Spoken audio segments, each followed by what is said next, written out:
si mo konito tapo sumaleono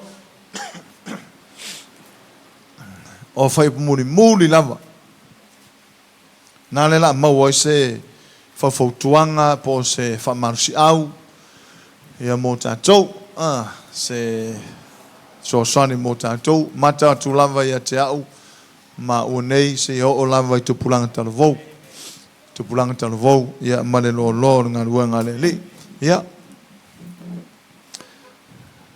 sauni le lo lotoi wale fa manosi mo le fe pa ia le tua fa po suma tol ma suma fa ma ne tatou fa tau fantasia i wana lua fa upu ia e la iti fo to pu ia tatou fa tau pe fa pe o maua mo konito mta suma le ono fa po suma tol ma suma fa ia na mata la ia o tou ia o tou tu mau le fa tu tua ia o tou fa ta matane ia fa man losi o tou ia faia uma o tou mea i le alofa ia le lau to faita wina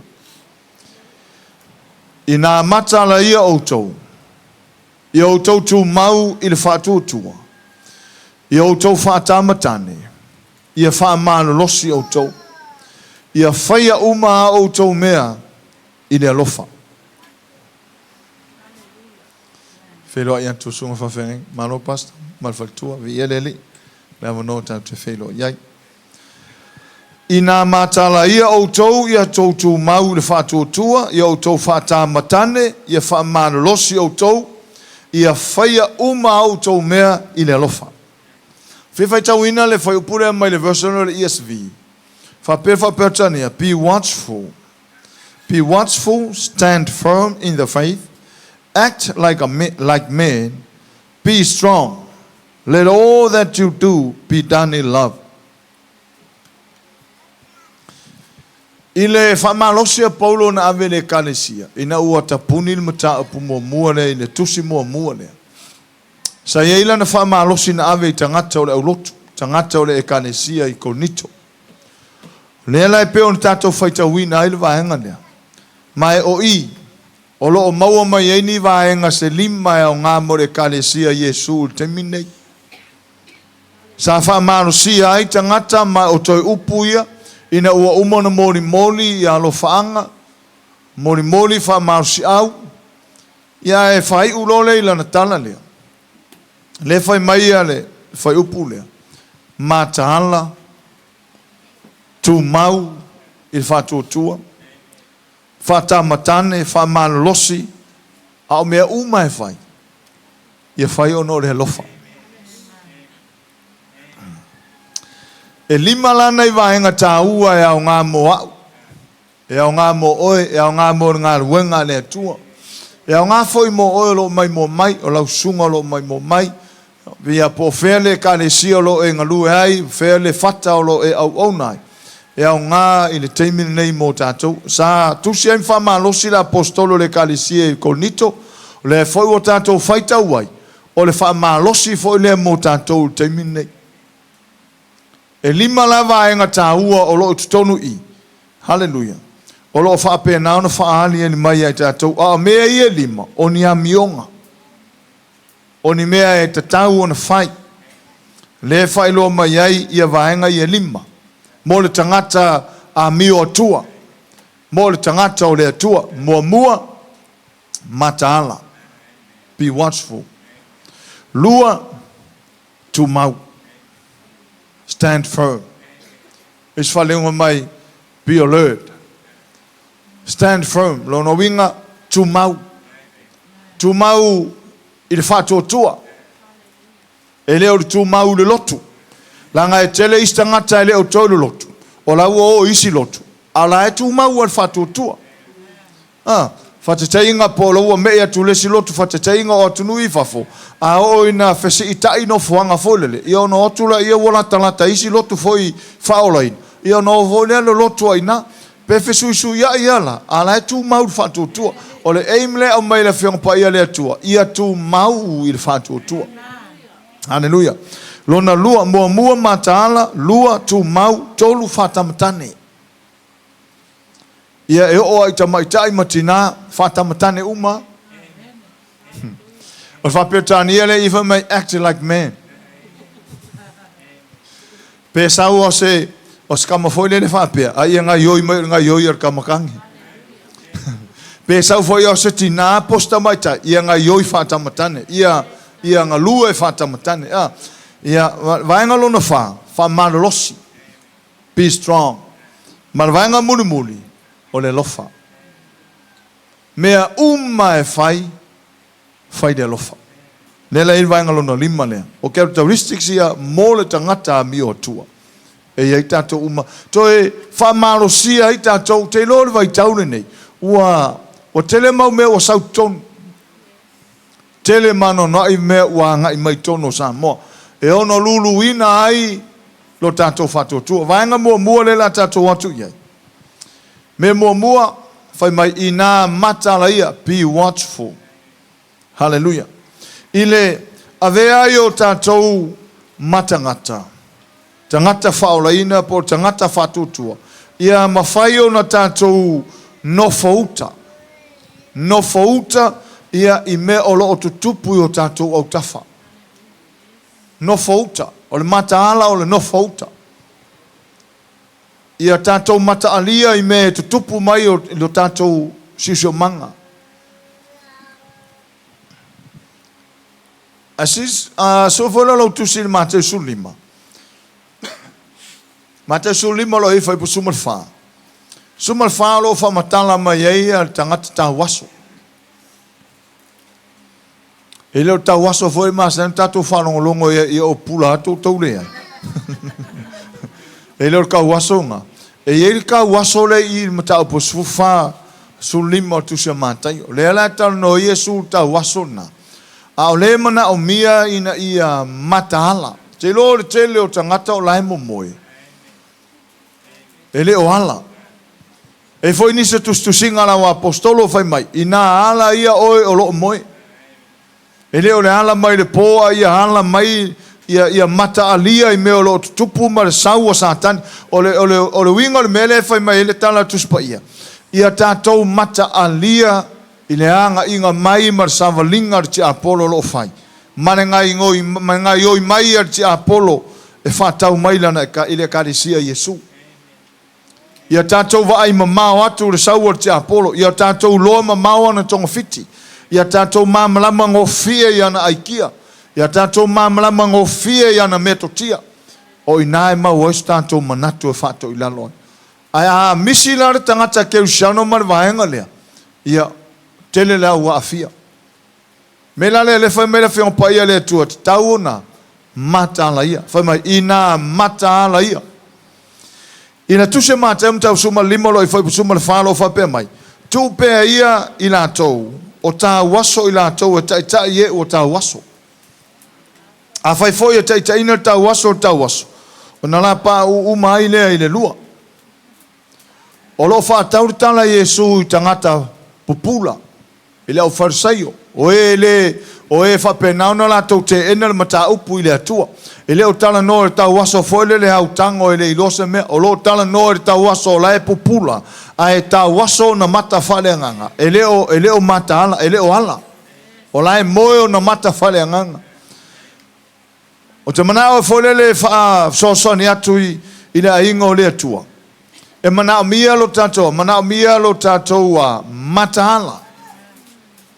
Ele tauna yese ke usiano falo ina moe. Amen. We need to be attentive. Mana o mia lo tatou ele ngata o mata e favortino e popula. A o mata o le nganga ina ia hala. A popula mata o tino ele ilo tong fiti al tiapolo. A popula mata o le nganga e ilo le tong fiti al tiapolo. Ele a fia las tangata e popula o na mata fale nganga. Me foi na le tano Yesu mta pusu lima tuse mata ia. O lai whaina onga Yesu tangata pupula. Lea o farsaio. Ai lau te mumusu me ta upu tau lea tua. Lea lai whai mai tala tuspa ia. Whai mai Yesu. Ia tu pia la ta waso ta waso. A saula ta waso o le mo inio na mata. Ele iloa le ta waso mata o tino. Ta iles ta waso o lai whai ta waso i mata o tino. Tau nula tala Yesu e pa uma le lua. Fa pena fota waso fale nganga o lai popula o na mata fale nganga o lai popula o na mata litino ai ta waso la na vai fale nganga E pa uma le maraia. E whano whaatasi. O le mele mana o mia o le, e mana o mia le kale si Yesu. E mana o mia le populo mata o tino. To e popula mata o tatou loto. Ai fai tau ne talo Paulo na sa mo mo le Efeso. Tala Paulo mtau mo mo Efeso o fai suma le val. Fai mai. Ia wha popula ina mata o tau loto. The eyes of your understanding. O ia la una maua mamana maanga. Le fai ngoe Efeso mai, the eyes of our understanding. O ia mau e mana malama o mai tātou I tonga fiti ale fili. O awala na te whaia. O aikia na te whaia. O anga skia, so anga meko kia. So se me kami solo mai ai. A la ua mana malama mai Lord. E hala I le mata o tātou wanganga. E mana o mia la popula o mata I o le anganga. Pero le hako inga popula pula eu tātou mata I o le tino. Ai ata waso tātou mata whalenganga. Kau ke pongi sa whaakasi ai kongo fiki ar fiti. Fia tangata pula mata o laika au lor ki aporo. Talo foi lo toa mai fai ele o ula. O le sia vaenga ele o. Fia tangata popula o lai pole solo ki aporo. Fia tangata lai popula o na mata. Lai keu o nga maka. Lai mamao langa vaai ele pleu langa vaai. Au lai pule ki aporo. O le ala mafuanga o ka filisa ngor ki aporo au popula mata o le tino. O nga lai lor ki aporo ele faya inga ia I mata o le tino ia. Pe lai ki mar ki aporo lai popula to ta mata sa wa kalo ka maka lai pura. Ka or kala fore le fasiala ngata lai pulo na mata. Sa war ki aporo fasi popula ka ika lai pula vai me ole e mo come lua sa wa fasi. Ele o winga la fa pena le fa malo se tuspai. Alo o winga la fiong pa ia le tua ina mata la ia lo no winga e ave sa o la le fasi fai taulia I mata o tatou wanganga. Awa a ta waso tatou mata le tino ai pupulo tatou mata o le nganga. E kau kere fai inga. O le fa mo la apostola ave le kalesia mata o tatou loto. Le fai mai Paulo ia Efeso ia fa pula ina mata o tou loto ia sauelo malese menga murmur mai ina ia o tou I loa. Le winga o fa moe wa vala au mai ai. Ma le winga o le faula inga me le lei. Wailana to finga siri a le popula la mata o tatou loto. Tau te leva ai mea siri na. Tau te leva ai mea na le tu se la apostolo matalo mai ai. La ta talo I le atua popula matalo loto ina ia tatou loa. E le iloa foi o tangata le purpose nga lainga soifua. Ma le vala aua le atua na vala aua ilona soifua. Pe a le popula matalo tatou loto. O I tonu ala le mana o mi ai lea. Matahala. Matahala. Pe le o le upu matahala ele o ave mata o le tino le fafu. Polar ko inga maka ukia o le ala I tangata. E sao a whainga ke mongi. Ai a matahala lo mata o le loto. Ona tātou lo leo langa sau. Tau te maa malama I langa sau. E kau ke lewa I aku o sa vali mai e sile maa ai on karinga pe whaisong siu e pe se pelu le maa ai o kua le ai. Tau te maa malama le lea uaia. E me whainga ui mai ki apolo e whaunga ele tangata. E leo le tangata la na le ore ki apolo. A ore ki apolo lai whaunga tangata na. Le sila le mea ata a le mata la I tangata. Ona ino I fua lea I le tangata o nae. Ma avea ina tangata e pe o sofiri. Ai le ai, o la uo le le ia. E kango e sei mai fafor ke mongi ngai ai. O ngai vai le ia e se lo ua lofa tangata nai fafor. Ma kua sei mai fafor ke mongi ngai whaunga. Au tangata ia kusa umaka kou. Ai lang fa pena is tangata. Ono la e pongi sao, la whaunga merke apolo. O la maua la tangata te uia tuai. Ia uia ko lor kanga ngau le vangai masangi ai. Ai a tātou le mata laila, ka ku whaia inga. Ia te ui o tātou loto tala la apostolo polo le whaile kani si Efeso. Tātou te le tau maa. Matangata. Wala wal fa punga na tau mai ai tau tele tau matangata oi tangata. Oi tangata. Ia ngai o kafa. Tangata ngai o kafa. Eu ai le o pele ia tio i lo mana mea i le lo tolu fai poi poi si ngari misa fai mai pe os que aporo vai o lo fa kusa foi ia fa kusa pesque aporo ai pe os que aporo vai fa kusa que aporo le ai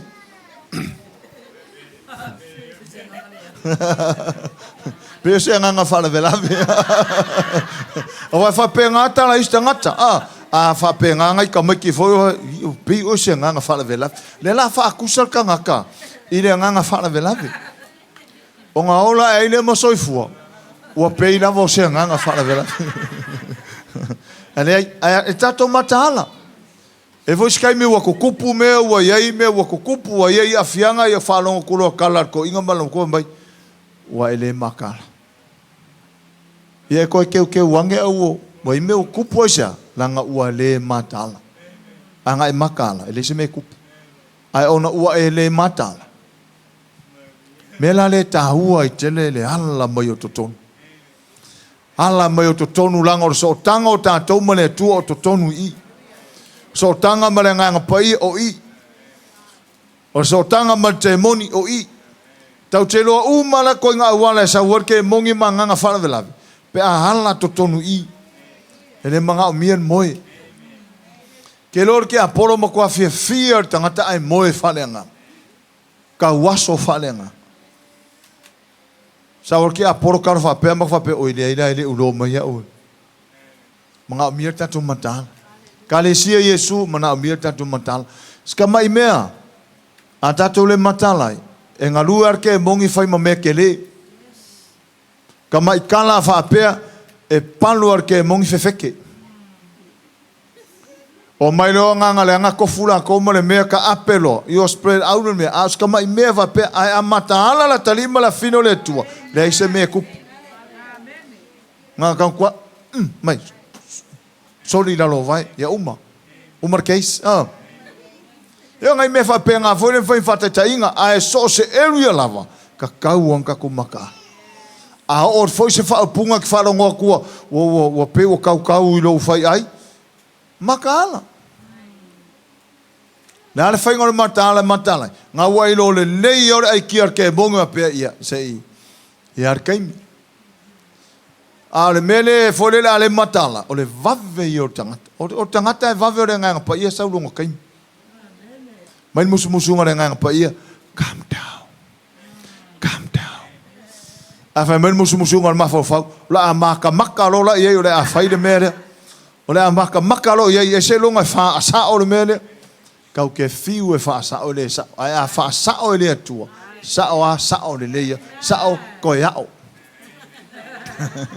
amen so ta wona matala amen ta wona to mamlama taunta to mamlama tu langa o le tato langa amen we need to know the conditions of our life kaunka kuma malamar kulanga le ile ola wa ia kia wa tele tangata e malamar le ola ole sele malamar long soifu ke lo le ia me nga kam e lo le ile si ai le lo ia ke lo le ola matala ia lo tangata ia a malama u ia tiao faile o family nga tafe atu manu ia ile tangata ole si nga me kaunka kuma kala ia lo le ia wa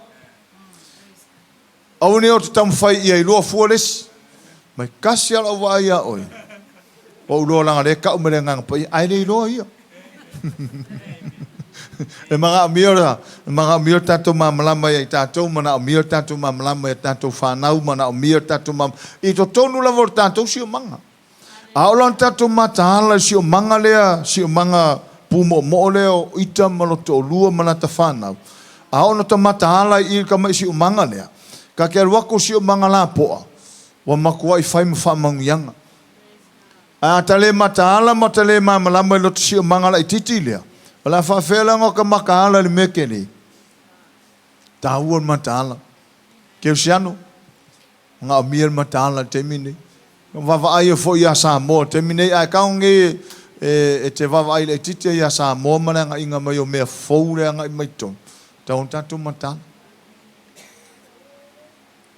Matala ia o ongo se, matala i te tununga se, matalanga o temine, so se tali tununga e sau, e pito i luma Yesu. Ai o le tali tununga sao, e te whanongo longo, o i nai tā ua, e mele o popula o mata wharenga. E malama ai i le mea sao, ma le tali tununga sao, e tala whea ngai, ma whai maile ngā paia o le ngā, alo e mafuka i ngā. Alo e whalongo longo i ngā, e mauelo whamalos. Ai ai whalongo ina fo le o se mea tauna e alu e le kaulanga wai. O lesi ka aka invite, whai keke fo ka ako mero invitation. Mero sau lesi invite oi, sau lesi invite oi. Ka ko maka ala i mea ngā. E o whai whiau ke lo lesi ngaruanga kele le piko wha whai whiau. O le mata ala o whai whiau. Langa o whai whiau e whai ngol tu spai o leo mamoi. A le maka ala o whai whiau. E ka apel leo mamu, e ka apel lafu mamu. Aisa, langa e kele kama i e whewa i mai. Kama langa mai maafe solo. Kele mau perfecta wanga i mai, kele mau aposkolo wanga i mai. O le se ngofo longa fale ngofo aia, fa longa lima, ku longa lima longa suau, fa ifo lungo longa lava uru apostolo lo.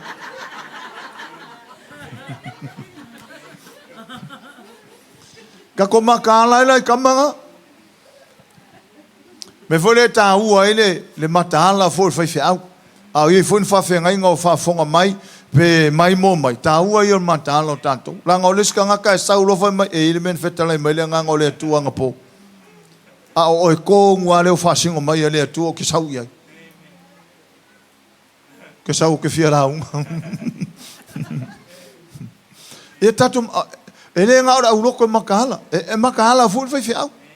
O lo tiu te ale o le tangata pito sila le ka kaunga makala.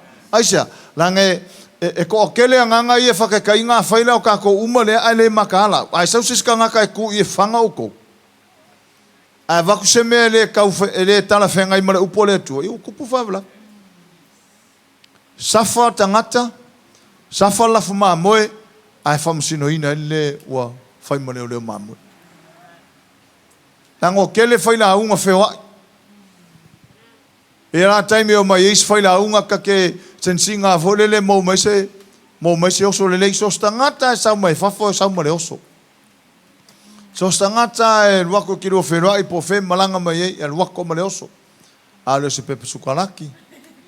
Po singa sfuka la. E po la lawan me whai ma oso. Waso ia Samoa, alu le Samoa, e Samoa le Samoa, alu man mea kaurunga pia. Ia, au tātou la iti e le mamrama ngā me, whesirengi sko i maselo makua. Ia, waselo ngā rumal me whapenga ko a sau marko ngai. Sau mara mea mata. So sese a sau mare oso. O le tūlanga foilea. So sese a sau, e sau mase mea e avatu. E ila taime a le mata ala ai le leo mamoi. I o le a avatu se mea o ona e a fia o mai loto o tangata. Anga fia maua se whai kukor ke mongi, pingi lo inga. Me vola le so sese ai sau. Whaftai fo le atua taluna ma futa mai nei. E le ia se sing song sau songa kui. Amen. Aisa, nange alofa le atua ia te autu. O le me fo le whaalo alo kau fai me se fo diskai. Wa sau se fai fe au a sava ia fai kar whaalo alo se langa o lau sunga e. Ia kuro le whaalo alo e sa unga whaalo alo. Wo ke le fale kom. Sa singa wonge ia. Me foi la le e ta u fa lo le fa pele anga fa lo. Ma to fo ia fa fa fa ta fo ia ma to pito wa malanga mai ni fa fa ia pe fa ta ingo se wo ma mai lava la te lo ia ku ale ia ia sa unga la sunga la unga na fa ka fa lo lan ka ke masang. A ke ku wa ku lo lunga. Ia lo ku lo la le upole tua.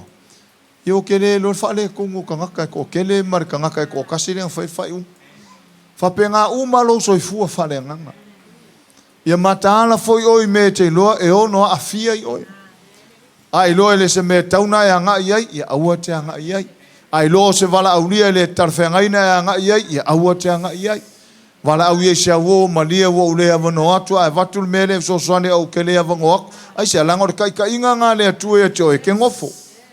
O inga i lopo le aso le ke alu wai, Ai waku ia umanga mai awai ai ngā mea mai ai waku ia. Fiu lola au wha amunu le whane, oke hofu ngi porkala me le la ahawa le koe o mai. Ai le lo, wase se a ko are mea ngai tahuan ma talo tātou. O le olanga whale nganga ma le olanga ke usiano tahuan ma talo. O tusi apolo le kalesia ina matala ia. Whasanga lo tuau mai whai ina matala loa. Toi wha wau resi pito mai whai ai a mata atu nei.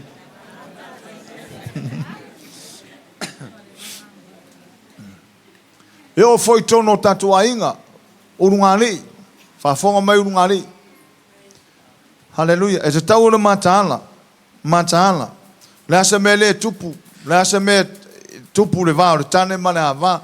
E a whape foi ha o leo te wawa i atu maa inga o le safa i le melea. Ia matala i e lopo le arwhainga whai ai. Amen. Vai a kwa le mo kwa i makiva le au ngā i le melea e le ama se ma fofa pe kao ia Yesu ma uska mele. Ara makiva ia i mangofongofo ia. Arise. Tula i lunga ma sui se mea ia o ngai lo al tangata. Te lo mo mor tangata e ala ma fofa. Ele manolo faia kule mea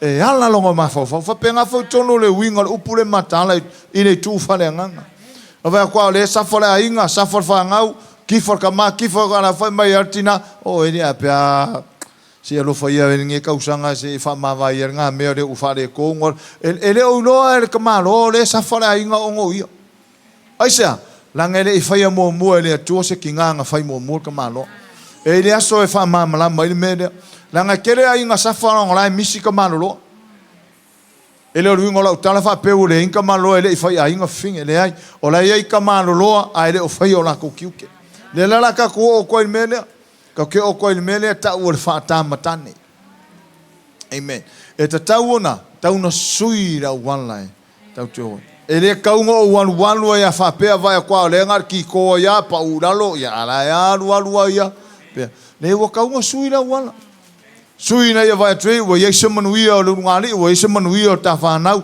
fai ni filinga o ngai lo ile lungali matala va pe a ele maria lo loko ku ia nga me ai ka o ia le ri se vai o va ko ka fa nga upengi ave fe pa e o le asanga fai e fe nga me vai le fa nga o la le ia vai sa uri o papa e le o ia yesu. So we ngora tala folele. Ele ai se isi me mo el manuia o ainga na o to tonu o le ainga o le atua. Amen ole fasa ngora tala na o le atua lava. O le ainga o le atua faita ita ma mempo le ainga o le atua na o Yesu ale tali o mea lava. A fie manuia le ainga o i. La foi i ai o mai i. O isi ainga fie manuia. E fia vava ia tu manuia. Ai muso la manga o masapai uma me ka ko ia Yesu ya masapai sapai mai si me sapai. Ele au nga me ia ko ngora ingo Yesu. Le o fia manguia le ingo Yesu. Ale sapai mai ma me ke lo me ka ngo fai. A me ne fa muru i me nga ai. On le tanto va ai lo le manuia o le. Amen. O manguia te lo isi ainga. Le foi tala no atua o nei o fai fe au o le makua maki kiva ma ai. Au wawa i ngei whamangianga le atua ma mausinga ka lai i le kingo, i la kakanga. Onga o Yesu. Ele o seisi ame ona o Yesu. Amen. O aina se se ainga pele o karikongu, hallelujah te lo, so e o ai tono si o manga whale ainga. A tātou le mātala, e alualua ia whaapea, o māku ia kausanga, lua kausanga, lima kausanga, se furu kausanga, o mai aise ainga manguia, ala e alua ia le awalekas, a me le suia i lore kia, ai kami lesi piko, seu lesi piko, i le me kau ke loe manuia. Say amen? Tau ia le matala. Mea whamai tala na apostolo, hala ia oe nai moe. Mai tūlai mai. Ingoa kaunga hala tangata lai moe. ele o tangata lai mo le po wa ka ko umai mo mo fo fa fa o mo fo ia ai lo tala no i loto tangata o tau na hala o ka un sui fainga fai ai ia ma sui le to inga ma futa ile li sui ko inga ma futanga ma futa sui ko inga fellowship ile tua o inga lai a makang sa o lo fa mangyanga ne amen ya melongo lua ia o tau ina matara ia o tau melongo lua ia o tau tu mau i le whātua. Stand firm in the faith. Tu mau i le whātua. Te lo le lui tau lea. Le lau tau watu vahenga nei a ingo le tua. O le tua i le lange le vaia. O le nganga paia tono tātou le vaia. O le Yesu lai le tu tamatau o le tua i le vaia. O le tua o le langi ma le tangata o le ilalangi. O le tua i le langi ma le atari o le tua ma la fino le tua le ilalangi. O le sotanga o lau langi le langi. O le whātua. O mea uma o lau savali ma lau savali lau langi nei. O le whātua. O mai lau apostolo. Mātou te sava vali le whātua. O le whātua mātou te sava vali ai a ele ora. Ele ora tino mai o mea. Le aingo le atua. O a mea e tau te vaai ele o langa nei. Ele o mea na o le e anga i ele a fionga pa ia le atua. Ele ora tātou whamoi moina. E mana o mia o tātua, tu mau i le whātutua. Au ne a ver tātou whātutua tua ngā me whore, lesi kaimi ua hai, lesi kaimi ua low, lesi kaimi ua off, lesi kaimi ua off, lesi kaimi ua on, lesi kaimi ua out. Pe o mo meo patterns fo ia, o mi lesi pattern, ai fiki e lesi pattern. Au nge whape ngā tātou whātutua. E le fua tātou whātutua me tupu leo langa. Le pese follow up and down, high and low, hot and cold. Lesi kami wa hot, lesi kami wa cold, lesi kami wa off, lesi kami wa on. Ele kau fa penga, ele kau nga pie malu lue tato fatu tu. Lan mele fa tuanga fiong pa ele tu. Tu mau. Stand firm. Mau lau tu ia e tu mau i o a umala me la nga tiro le fiong pa ia le tu. Hallelujah. Ese fa pena ona tato vavai. Ese furu me le kongo le fiong pa ia le tu. Tau tato uyoe, ma tato malama ia, ma tato tu mau le fatu tu. Ai haru ne tu spaye te mau me ia, e te mau le onga tau le tua. Le e Yesu su enga tau theology, fa tau le tua, fa tau ia Yesu, fa tau le nganga pa ia, fa tau le ngasala, fa tau le whaoratanga, fa tau le kalesia, fa tau le olanga, fa keusiano, fa tau angelu mo te moni, fa tau le taimi o le unga. O se furunga le uma le olanga ngefiu ma Yesu o kako su ea. Ma ta opuna doctrine singa le kongo na fiang pa ia le tua. O le afiong pa ia le atua, o le atua le tama, o le atua le alo, o le atua le ngangasa, o le angasala, o le salvation, o le ecclesia, the church, o le Christian life, o le ola fa keusiano, o angelu mo te moni, on end times. Mea la nga e kau inga koa, tu mau i le fato tua. E aua foi nei fua ina tato fato tua me mau e tato lima i le aso. A mau se lau ka la, wa tupu fato tua. Ai a leise se lau tā la pe o kau sau lalo whātua tua. Pe a maua lua se lau ua hai. Ai a maua lima tā la ua koru waso i ene lima tā la le ato pe ua lou whātua tua. E le whape ngare whaingo whātua tua tātou whātua tua le tua. O le tū mau le whātua tua. O le tū mau le winga le o whātua tua. O lou i o ina o mea e le o wa ai ai. O lou mautino ina o mea te leo wa iai. A whai ua tau tino le atua o mea uma ma forfolanga wa io iai le atua o mea manui ai tātou. Tu mau ai nā. Pea tau te wawa ai atua leo langa mar samwalinga e whape nāna ma lulu e whapea. Ai o lou tu mau whatotua e te le sui ai sau tautununga. I polo misi ua wholofola le atua. A whai o wholofola le atua e manuia oi. E manuia tātou. Mana o mia la le tu ai nā. Tu ai na, tu mau ai na, ia aua nei toi manu lua lo roto il mena. Ngai lo le alo a whape, wa lua kausanga re koe kaungu wane melea. A pero amo e luas fu lima tausanga. Luas fu lima tausanga. Talo na ioe ma mauti noa mena tano tua ile atu. Fola ele atua fa naule tamatane. Ai fato a fitu suma limon tausang. Fa mata ana fa pe saule atua fola mai ate oe. Ia pe fa pe o fitu su lima tausanga le fai mai. Pasta. E fa pe nei tausanga le wa fa na wina tamatane. Ai lo fikus fulu lima. Porque le yo fai long fesiti. Ai na fa atali a per amois tausanga e lua suma lima. Ia orisi la tangata e pe whato tua lata volele pe manga onganga io ya ngei kupu ngei lo. O whato tua e te io ya i laua i lo lima tani. Na lo to anga e te whawhetai na ua i lo lima tani. That's faith. Ku maua i lai ngā. O me whaale, me whaile whaale tino nei whartangat. Se longa ua i lo lima whawhekai ke lea.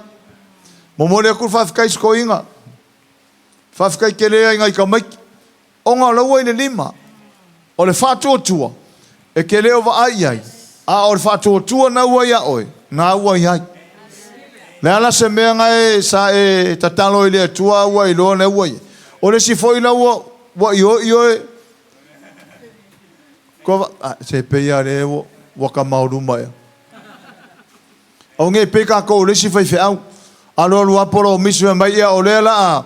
O le nga fai mai le tu o ke mini o nge a fe a kar kai minga le se me fai mai o se o fa longo. Se o fa longo le kai minga ke mini o nge ai. E se tu fai ko le tu ai mini o nge a fe. O Yesu e onga le principle le. Fo i mai mea ai e te tau ma le aso. Fo i mai mea ai kau ngei. Fo i mai kupe fe kau i mo ngei. Fo i mai kupe fe kau mo vai aso ngei. Fo i mai kupe. Aleluia. Te loa le lau tau atu ia te oi. Tā penanga uma ia na whai o le malanga o le malanga tātu tamata ita. Te leo mea fo le na mana o mie ma ua tupe. Ai whawhetai ai le atua. Tai ai le atua o na ole, o lana tāpenanga. Na mawhai o na maua pēr tupe teimilea. Ia e mateo, e mautele o fua. So se teimi tai au mateo ai, e o ama ave mea uma, ta pena ai le ti, ia ma mea uma whapena, more au ngānu rue. E se teimi o leisi tupe e wala au atu le stangata ma ia le, ia mau atu tupe. Whapena le uranga. Ma te e mai le se au auri e pole stai au ma o kwai le aima se kupe le makeo e manga o mia kupe. Ai ke ia fai mai o tinara hinga ka hau ka kupe vai le fiki mai i le kupe. Ia ma o kara ngā kupe e wha. Fai uma ia mea se loa ngā amaia le atua tupe fe tau i mo lea lua vai aso le pisi sai ai. Ese le lei o le atua. Karunga ka loku whakua ka o le se mea whaapea inga u ka halu ia Yesu. Amen. Ia whaftai fo ia i lātou e sāanga le lei. Sa a ngai tu lava ma o atu ma momori atu se leni. O se vi inga leo le atua. Ia le place sai tangata. Tu pe uma na fo i la place sai tangata. E leo o mai whaputu whawhewheke e ma ako. Le o le tala o ongo tu spa ia a e fia mau mea fo i au mea. Ai manga u kupe ki. Le o ka umangea ngā o. Amen. E mana amiela tu mau le whātua tua. Tu mau i le whātua tua. Tātou a hinga tai lau whainga ruenga. O e ngā ruenga le tua mana amiela tu mau ai nā. Le stangata e whawhetai mo le melea. Ai umala a o a whaingo kausanga le esa mea. Ke ua whangaru ianga mea peia e le ese mea. Peia i longa e sa o e longa i ese mea. Masaro le por kausanga fu. Ko anga pe whawhekai. Ko anga pe whawhekai. Tu mau i le whātua. E mei e se lo tangata ma le whātua. Pa ufo i mai le lofa tu no le atua. E mei e se lo tangata ma le whātua. A fia fo i le maftanga ma le li. Wa maua le vangor ke mongi. Mea ranga wawai e koe. Kere au whaavai vai i le atua. Tele au fo i tua. Aisea. Waru ese mai le mata upu le whātua. Mga mea tu mau. E tangata whātua loli fo nei whale. Tartalo mai limo tangata whātua. Amen. A tātou mai mō mai. Au nei a ve tātou man tangata vai ngō fia e tua. A ve tātou tangata fia le whātua. Pe whai mai a resi, se nei se mea, i oia o ia, e iai ane mea. Ono o le whātua tua ngai wha manusia oi. Whātua foi te toa ai. E te toa ai. E ese ia le ofo tangata e maua mea. Ese le ofo tangata whātua. Ai wawai nge tangata mau mea. E ofo keke lea aisia. Langa lai whalango lango whapei mea. Whalango lango leo loa. Whalango lango te mao a inga. Me fui ngā renke ke le ofo aisia. Langa lai fua background na ye. Ai a ofo tangata whātua. E ofo le ai o se mea. Ai i oelo no loto. E ta pena le atua mea. A tala no fo tangata whātua. E tala no le ai o se mea. Ai i oelo no loto. E ta pena ele atua mea. Wale tali a pero amo e whaima a onga mo tato uma. Lau facilita mo titi, lau i ele mele, mele, e whaima tam titi, a ele aise ma moi. A whaima tali a pero amo, tasire vaenga tau, e sere ma tau tia o whatu tua te malore. Whaima ilan tala, e saunia lamva ele atua. La whawhenga saunia ele atua, o la ufetala i maile atua, o le uputu sao le atua, avelo watali. La se mea lau whetalai manino mai le tua. Avelo watali i nau isako. E osi mai tau lang. E le koe suia na e sesi. Sau noanga le tua. Lau whetalai manino le tua au mai lau watali e osi tau langa. A lau whai mai le tali a pera amo e challenge a le tua mai e sau nia lama e le tua le mamoi.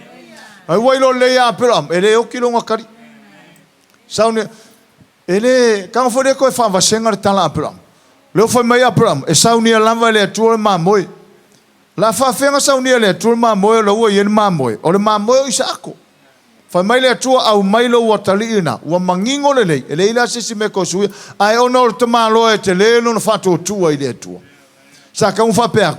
O oe le fai mai anga po le atua. Le whaari mai le atua. O oe o se taula. Alo fai mai, e saunia lava le atua. Wa i oe te malo. O le tua wha mao. Whapenga whona tātou tana. Po ngai whai sau maliu e rei sau ia konga e saunia lamba e le tua. Pe presa koe lo makoa e ki ngāra inga. Wana afkama e reisa bea se saunia lamba e le tua. O le upu ngai wha malele aku i whawholo fufonga mai lo loto i oe mar whatotua. A ele o le wha malele aku wholele anai fo ia e ke whanongo kua o ele ngofo leila uma ngava e. Ora foi kau whako o ko lau maa ngawa renga re ke ua ilo mai i o le foi kau. Nei ia tolo loto ia ioelo loto so se me te sau no iai by faith e whakau ngua ele atua. Sau nia lamwa ele atua.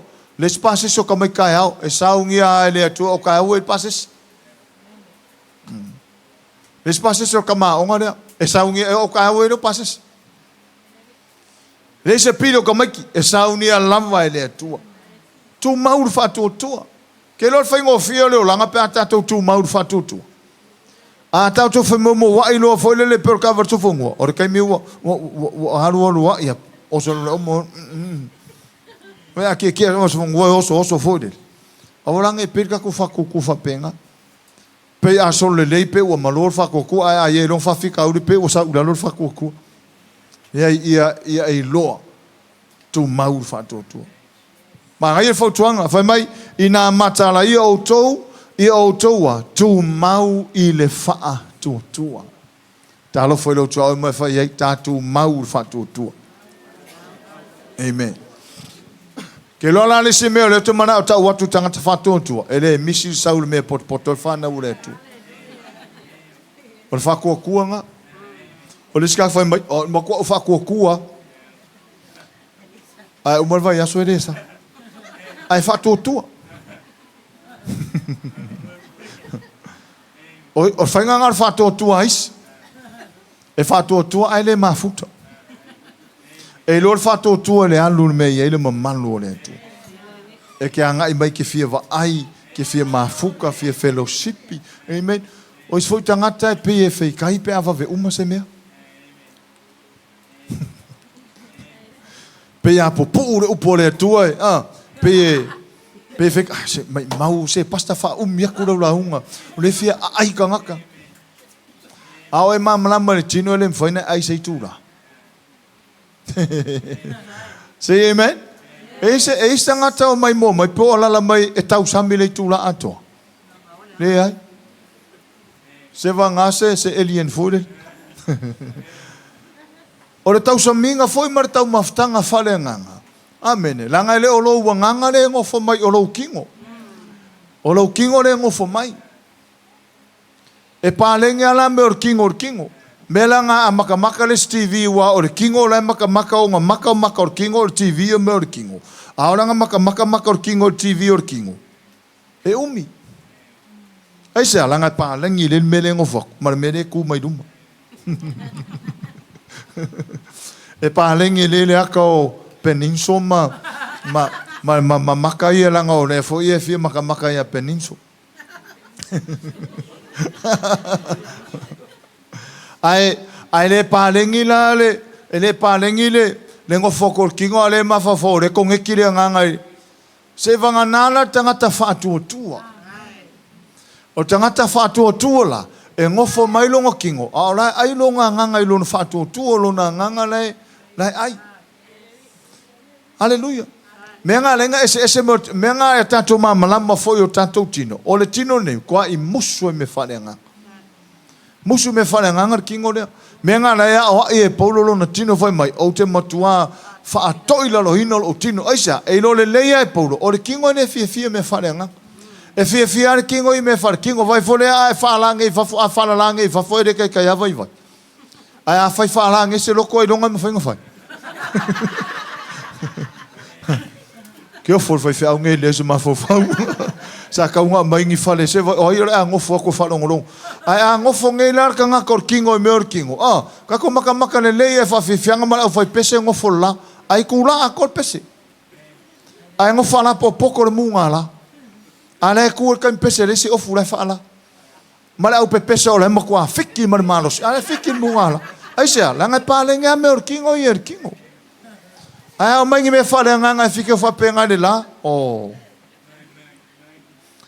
Meranga ta word fa tu pe ka ke ngofo mar kingo o tanto wanganga o la ko ngekireli o karmanga e ka apera o ka ko kingo ngai a ka fa longo inga o tanto wanganga o ye foi me fo o tu fa marsi meranga o kai mi uma va kwa la ke smile va ya sa osia langa o la o control le nganga ri kingo control o kingo le nganga e fiu le nganga fia loko mar kingo file mu sa lor special sanga fia lak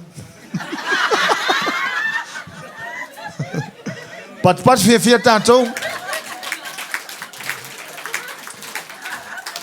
o tu langa fo lo tanga ta fatu tua ia fa to i lalo tanga ta fatu tua lona tino pe an mar ka fa longo ro ko kingo le fia ko ulunga lao sala ko ulunga sa ungi loka ele selva vai lo farsa o fa ko ilalo inga ngar kingo alis ka o fiusi nga la fa ko ilalo kingo le nga ka vale speak ka vale speak o ke o apa ko market function dans le live maka le lungo le live o tangata fa tua e apia ya via le tua talo fora tua ma fai ma foi se me forward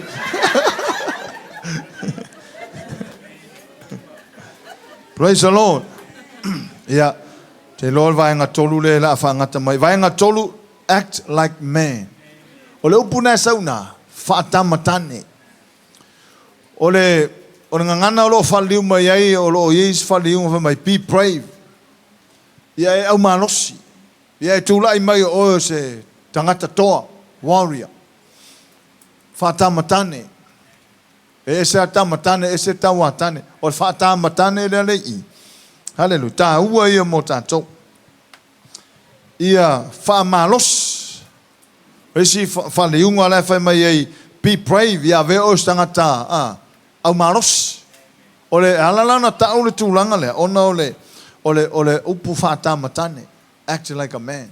Act like man. O fesile mfonta tu fesile fole le porale meu ala ina ta uma ile fata matane. Ole ale me ta ole man. What is a man? Ole original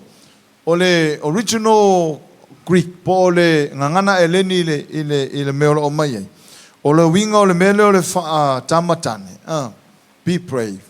Act like man. ole winga le upo ele no mai. To behave like man. Behave like man. Ta te lo uma o tamano lo pole tu lea I tu pao li e au man los. A moamo makua amo me ngaka iam. A si me mafa si. O alava toenga me mafa o alava toenga ngai ngoinga e ngai yoye I alava a vai foi na tus pai ato nga paua leo le mau paua leo le tusi e te mawori upule fa atamatani nga le kusia le ya pono le kane siko nito e la no winga ta ua mo tanto ile I tu a noa foi le por le contest o le mele fa atamatani o le winga tonu la vala o mai o le tama lo por fa atamatani e on duty tawave. Manhood is about responsibility. E ia ona tiute tau ave, mea tau tamatane. Wha tamatane, e leo wha tāua, fole le wha pēr, ia si ia oso maso. Ia mai uma, ia le au loto, ia si uma, ia maso masoa uma. O mai mangai ki ngā, ia wha oso, fole la kou maso. Lenga i tangata lengi maso ai toa. Ai ka ngaka makua feke mai whawhaka, ai para ai. E para ai ki aporo. O e winga whale ngangala lo tamu whai mai ai, ia wha tamatane. O na o le winga o tamatane, e iei o na tiute tau ave wha tamatane. Manhood is responsibility, it's about responsibility. O ala tiute tau ave ia. Lela tau watu tiute tau ave wha tamatane. Mua, men are given a chance to lead. Tai. So tamatane au io tai. Tamatane matua, tamatane le titi, tamatala voa, tamatane e iona I tu. Iona tiute tawave, tiute whātai. Lua. E nā te saunia mea. Provide for. Men are given a chance to lead, provide for and protect women. E pui whawhine matamaiti. O le tiute tau ave whātamatane lea. Lane tiute whātamatane. Tai. So se tamatane, so se tangata o le tamaloa o le tū whātamatane. E loa tai. Sau fo Yesu I e laulang. Sau o io lea. E le sau o io se tina. Na sau o io tamatane. Ai whai tau le leia le luka mta po lua whai po lima suma lua. Mena whai po lima suma lua whai mai. Ua tupu le poto. Mane tino Yesu. Walo whangia o ia e le atua. Ato matangata. O le tiute whātamatane o ia o le tai. O tiute whātamatane o ia providinga mea. O le tiute whātamatane o ia e protect, e pui. O le whanonoanga le taimi nei. O le tau sua se fō sawaino tinamata mai tai. A oile sawain. Sawaina e whātamatane. E leo se tiute o tamatane o le tiute whātamatane. Tasila le vaenga tāua. E au ngā mō tātou umalama. O le tamatane o le ngarua ngai whai na te tapena ina mea pēna o ia saunia mea uma. Nanga o ia sau mai le atua. God is our provider. So o le tamatane foi o ia. O ia le tū le vaenga le provide. Te le tamatane o lau provide for finge.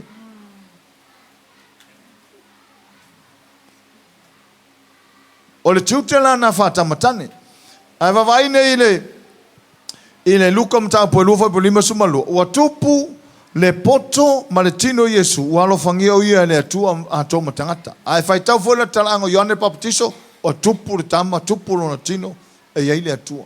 Whaitau le talango Samoa lo tupu ai. Ua tupu le tino, tupu le poto, tupu. Alo whangia le atua ato matangata. Le sira le vaenga tau o le ta oto I meta o whatamatane. I alo whangia le atua ato matangata. Te lo le tele o tangata te minei. O le ingosia ia isika ngaka. E la agora mai e ka ingoi. Ai le tauntua whapena tātou la ingo le tua. O le mea tonu lawa ia. Watatau ona lo whangia tātou e tangata. Te lo le kia e lo whai tangata I tioi. O lo wanga le lei e peo Yesu renga sau. O le sau e Yesu o ia stamatane. Na sau e whai o ia mwhataita inga ina ia muli tai ai tangata uma o e muli a te ia. E le ngata o le muli o na tūlanga au. A o mea na te whaia. Ola na mio. O na winga fa fonga fo le tala Yesu le fai mai. Tau po suma tasi o tuse mata ye fai mai. Ia o tau faa o mai a tau. Wa o le anga malu. Ma le loto maulano. So o winga la yo Yesu a tau na kopi e tatu uma. O le faa tamatane la. Ele o le malo. O pufu sa fo le fai ngofia inga nga mamalam. Ele o le malova. Tele o tamatane la malova solo. Sori sa sori sisifo, sori sa e fiu la vale sole awala o ngā sole awala. Tā lo fai, o le meo tiu te wha tamatane. O le ke leo tiu te wha tamatane tauna fai. Me foi na le fai mai fautuanga a Paulo le kalesia I Korinto. Ia wha tamatane le e kalesia. Le foi na ua mai mo tātou le kalesia Jesu taimine. Ia wha tamatane. O a tiu te wha tamatane. Provide. Protect. Ia maa lofa. Tātou pui a whanonoanga I tamatane, te mine ua le pui nei whawhine mana I tamaiti. Wa iei sā wanga. Wa pius. Wa iei mea ngāo sā wanga. Oisi I tamatane, sonu kua I violenta. E popula mai ae, I loa nanga pula violenta. O le popula mai pe e mata alofa vore. Ai popula mai pe o ka fia halu ale ako. E violence popula lis. Ele mata alofa. Se pula ngai o se sire o ka fa pe ar popula ngai o ka e ala fa pe ngal popula is ka malolo la malo se maka aka o ngala ko kopia mai la ia le popula ka mo le aka fode pe fa pe ngal fa ngal popula vole pe o nga saula ia au don ko lua pe pula fa ka malanga Al popula la tali o le atua, e popula e mata alofa. Ai lola o kauso so markinga longa winga na fefe la pula. Ta lo folo to ma fai le ai se me penga o kup. Seki a me uma. O inga tauna o le tiute fa tamatano le pui o tinam fa nau ai le o le fasi. Ele o le sisi runga wa oisi matua. Fa fonga mai matua o e foni matua sa wale ma fo oi sa wa fo le kusa mana fiong pa ia le tu tawana o wina tatu. O vai le sasa le ska malo ya so ye sai le leia le po ai fu le mai. Nga ngau mai lo le mai. Ai fu e lang fanga. A vai le ngaka mai ki oi longa solo mai ai paku. Nge ke lau wha pēr aia kasi al fuenga koko anga uska ilo. Le ai. Pē ngā waile amore ulu. Ele wa uman mea ngai mako vai kaimi. O le amore ngā ua kamai ek. Wa le kua kua kanga fua le amo. Ele o koi mauana al mer kaimi ngi. Wa so ie fua lok whanong kunga wa o winga loka mafofa. Whawhikai le atua. Ke le suinga. Oso ie le sao saksa vale vale awala. Ai whawhikai ni koe kiki a aola e whio ia iskupulanga le awala. A oso ie le kai sao sak whenua ila awala. E le umeong sa vale awala ka keru ka kawhawa vai mola la ako lako inga wha apea kuri mai kua. A kai loa le ale o se la au o se fuspau lau ke le vole. I o kai loa e ka ke le anu fole ako ku uarking o sasa. Ai ako e whaina le kai minngei. O mo lia lor whamasinonga. O ngā konga le kau hoki ni mea. Lea lala mai au māku kua leo ke lo mako umar kaimi o le amo male. Ma le kaimi fole leo le mea kau korko inga halua ia. A le wo o mai au ngā tupulanga fole leo le maingi a alu le ako alu sao le ofiso leo leo. E le o whaasa tu spa ia le star. Lai whaatanga tu spa ia. Mai tu spa ia a e tu uar sasa lo watali ua e tu ualo na ola i se ori. A e sasa ina tama le la au e le oti ei o ia a ua e la vea ilo na nganga mai se ori. Whamalia tuola ia o tō whanga upe ama ingi singa mea fule le pākua. Ngai la vea i mai o se ori. O singa fo spa o fole le. Ngai ke ua langa ua sui mea. O kai mingi a sasa kwhai mai. Lea lofa ia o mākua. Lea lofa o mākua. O lea lofa mongi a o sasa. O so ye ma ko so sko ngasi kaini ai fasi ai a le waka mamai Mo fa ngofo mai fo le la no makua mi milo awang ia ka ke kangi ala ka ke ngofo la ka ke ka mai mi milongo sa fa ia lo makua le ngionga maso ya se kango mala ka manga unga awang ale wa ka mai e kupulanga ke mingi wa lo tau te tala ke mingi ulo waka mai ko ke akulo ka vai se upo fai tau e on mele hallelujah mela le utatu o i whaatamatane i o tatu lo le tiu te whaatamatane le sila le tiu te whaatamatane o lea lofa tiu te whaatamatane o le ngai yoi e sa ili mea e tapena mo le ahinga amen mai e tatu lo le lei hallelujah e o tatu tiu te tawave tele ainga sa fol le fatu no ino la tiu te tawave o tama o ista mala ele o le leise maftanga martina o ista mala e kai minge ila le yana langa onga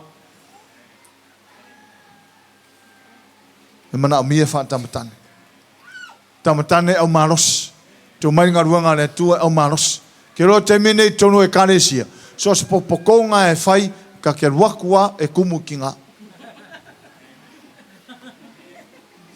faftaile tu ele o fa penale le ministry ngai e oi fongo ke lo a fai mako fongo ya so ka ke ala kunga pese mafkan kinga na fai e kumu kinga ne nkama ale fai ngo ana tina ole tu pa vai e to te le vai to te manlos mela le faftaile tu on ministry ngai hallelujah so se ka ko me fai lo ke vai ya e atente uma ka ko e o ka ma me uma la me ngai lo ai la e ola le upo le tu a fa fonga mai fose au lotu nga o kinga fai vere nga va nga o kinga fai ka penga lo ko nga o kinga fai le fonga nga o kinga ia fai silo pe fai ngoro o le lotu tina ia vi ia le tu fata matane ke lo a on fata matane tina le o kinga le lo so le muri se me e le ngio nga maso ai le lo so le muri se me me foi ngau kere ngama mai ski ngai le malolo le mafo fo manga fai le me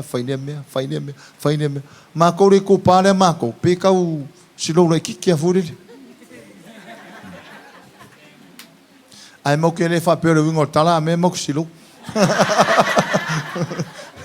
e le nga se foi piko le ma ko ai le wingo fam talanga ese mai la makinga le fa pe fo como fai si o ko kinga lunga le ya langa o pese pese nga kulanga e masangi o ko kinga o le mea nga whawai o tō le atua ko le mano loko ma fofau whai o kure me ki ava ko la o mai e whare me whai e le mano lo le whawhetai le atua no lana upu na ua maua tō mano lo o iski ngai le kai mano e o le la whai moru laro pala au manga o whai kure me whai le me ni liu mai lo lai le atua me funga le ka ungi ngi mafkanga sininga mano losi kongo aulo o mafkang kinga ai nga pawala ngel ministry se menga mano losi uma pau aku kama kwa me strong pau aku kinga me tutu longa winga ko kusa uma aisa langa ko kusa me ai le ko ke ai o si foi maftanga e mano losi ki nga ai vai kama e kau pamo ki nga kama urung ai o fatamatane e kau solo mu e kama na fa malos kurung fa ka kama ki fa ave kama ki vai sa ka penga ko la karken o kalma nga yo nga kama nga me fora ai ki ke lo makwa e ke mala ka le va nga e ke moi le ai mas ai nga fa penga esa ia vi ia le tu pat fi tanto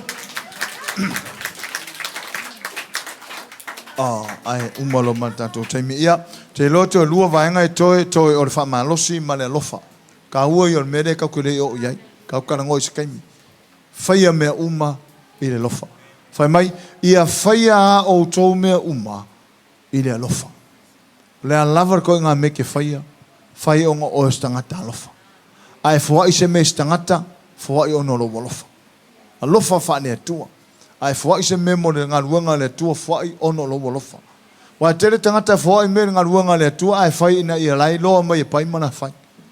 Lai foa inga ia loa haku le whai whiau. Lai whai inga ia whakusa ia wha ai ei wha pēra ke mawhainga whai me reo ke whai. Au ngis tangata wha pēna. Au ina uma tātou le upo le tua. So se me ke foa ia pete foa I mai mō maua, pete foa I mō ministry, pete foa I sis tangata, pete foa I mō tangata mativa, po ai lava te whais foa. So se mea kau ke whai. Ia whai mea uma I le alofa. A whai la o tangata alofa. O au mea uma e whai. Whai ono le ia I le pongai le I tonu o oi. O le alofa.